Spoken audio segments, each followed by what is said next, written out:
अस्सलाम वालेकुम दोस्तों, उम्मीद है कि आप सब खैरियत से होंगे। दोस्तों, ईरान का वीज़ा अप्लाई करने के 2 तरीके हैं। एक तो तरीका ये है कि आप ऑनलाइन वेबसाइट पर जाकर वहाँ से अप्लाई कर सकते हैं, यानी अपने कंप्यूटर से या फिर अपने मोबाइल फ़ोन से भी अप्लाई कर सकते हैं। उसका तरीका ये होता है कि अप्लाई करने के बाद वो जो प्रिंट आपको मिलता है, वो प्रिंट निकाल कर आप सीधा एम्बेसी जाते हैं और एम्बेसी में अपना पासपोर्ट और वो वीज़ा की जो कॉपी होती है, वो जमा करवाते हैं। उसके बाद एम्बेसी से आपको एक डेट मिलती है और उस डेट पर आप वापस जाते हैं और अपना वीज़ा लेकर और जब अप्रूव हो जाता है तो उसके बाद आप वीज़ा की फ़ीस अदा करते हैं और वीज़ा आप खुद लेकर आते हैं। और दूसरा तरीका ये होता है कि आप किसी ट्रैवल एजेंट के थ्रू अप्लाई करते हैं। जब आप किसी ट्रैवल एजेंट के थ्रू अप्लाई करते हैं तो फिर आपको इतनी मेहनत नहीं करनी पड़ती, ना ही आपको एम्बेसी जाना पड़ता है, बल्कि आप सिर्फ़ अपनी फ़ीस जो होती है वो ट्रैवल एजेंट को अदा करते हैं और ट्रैवल एजेंट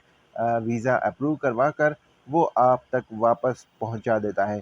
तो ये दोनों तरीके हैं और फ़र्क इतना होता है कि जब आप अपने तौर पर अप्लाई करते हैं तो आपको जो ट्रैवल एजेंट की जो फ़ीस होती है उससे आप बच जाते हैं। वीज़ा का जो स्टेटस है कि वीज़ा फ़ेक है या स्टेटस क्या है, वो अप्रूव्ड हुआ है या अप्रूव नहीं हुआ, तो ये जो सारी सूरतें होती हैं उसके बारे में हम मालूमात बिल्कुल वेबसाइट से ऑनलाइन कर सकते हैं। अगर हम खुद करना चाहें तो वो भी कर सकते हैं। तो आज का वीडियो इसी के बारे में है कि अगर आपने किसी ट्रैवल एजेंट के थ्रू वीज़ा जो है वो अप्लाई किया है या फिर अपने तौर पर अप्लाई किया है और अभी तक आपका वीज़ा अप्रूव हुआ या नहीं हुआ, ये चेक आप कैसे कर सकते हैं ऑनलाइन जाकर, इसके बारे में आज का वीडियो है। वैसे हमेशा कंप्यूटर पे हम जाते हैं, कंप्यूटर की स्क्रीन पर, और वहाँ से मैं आपको बताता हूँ कि किस तरह जो है वो आपको ऐसी चीज़ें जो है वो चेक करनी होती हैं।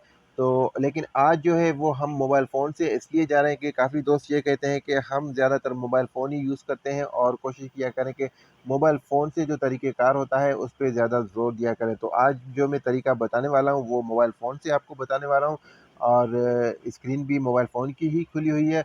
तो मोबाइल फ़ोन से आप किस तरह चेक करेंगे? वैसे इतना ज़्यादा फ़र्क नहीं होता कंप्यूटर या फिर मोबाइल फ़ोन से।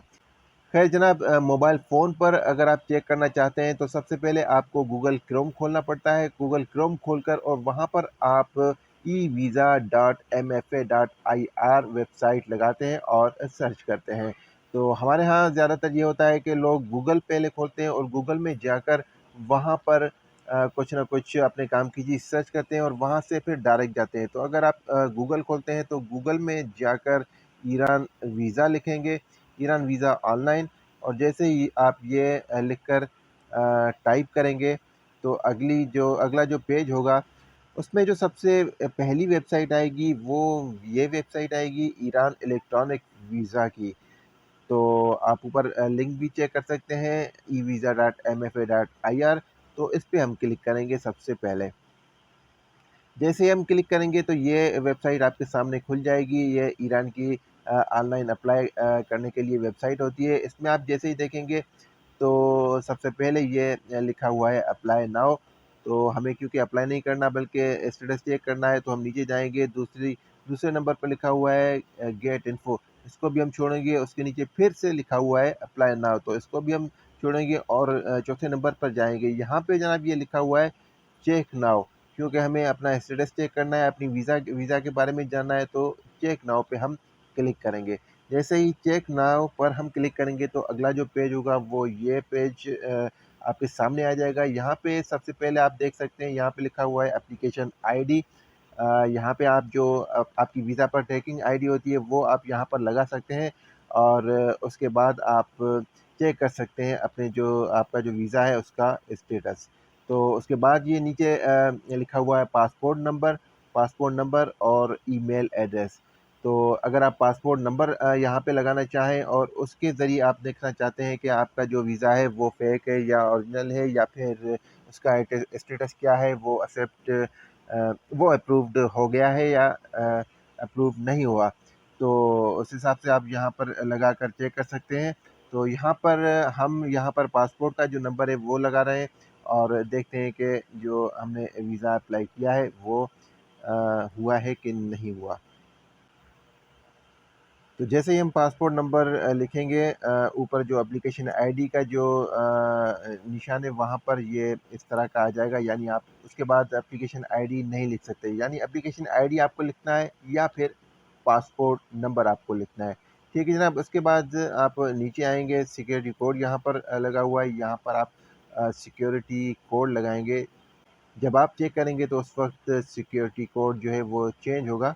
तो इस वक्त ये है तो मैं ये लगा देता हूँ, और उसके बाद हम क्लिक करेंगे, ये व्यू स्टेटस लिखा हुआ है, इस पर जाकर हम क्लिक करेंगे।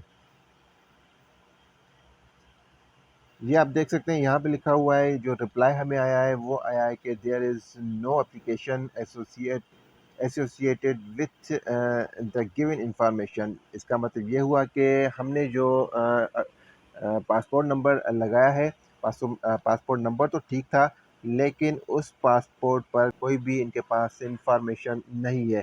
इसका मतलब ये हुआ कि अगर आपके पास फेक जो वीज़ा है वो आएगा, तो फिर जनाब ये क्लियर हो जाएगा कि आपके पास फेक ही वीज़ा है, या फिर उस वीज़ा पर ट्रैकिंग नंबर लिखा हुआ होगा, वो आप लगाएंगे तो आगे जो है इंफॉर्मेशन आएगी। अब मैं आपको बताने वाला हूँ कि आगे जो इंफॉर्मेशन आती है वो किस तरह आती है। मसलन अगर आपका वीज़ा ठीक है और एक्सेप्टेड हो गया है, तो फिर कौन सा पेज आता है, और एक्सेप्ट नहीं हुआ तो फिर कौन सा पेज आता है। जी जनाब, ये आप देख सकते हैं, ये जो वीज़ा है ये रिजेक्ट हो चुका है। ये आप देख सकते हैं, यहाँ पे नीचे लिखा हुआ है। अगर आपका वीज़ा जो है रिजेक्ट हो जाता है, आप स्टेटस चेक करते हैं तो यहाँ पर रिजेक्ट लिखा हुआ आ जाता है। और जनाब अगर आपका वीज़ा एक्सेप्ट हो जाता है तो फिर ये आप देख सकते हैं, यहाँ पर लिखा हुआ है एक्सेप्टेड। इसी तरह आपके पास भी शो होगा जब आप स्टेटस देखना चाहेंगे, तो एक्सेप्ट अगर हो जाता है तो इस तरह, यानी आपका वीज़ा बिल्कुल ठीक है। ठीक है जनाब, उम्मीद है कि आज का वीडियो आपको पसंद आया होगा और आप समझ गए होंगे कि आपका जो वीज़ा है उसका स्टेटस आप अगर देखना चाहें तो किस तरह देख सकते हैं। और उसके अलावा अगर आपके पास कोई फ़ेक वीज़ा आ जाए तो उसको आप कैसे चेक कर सकते हैं। इंशाल्लाह जल्द किसी और वीडियो में फिर से मुलाकात होगी, तब तक अल्लाह हाफ़िज़।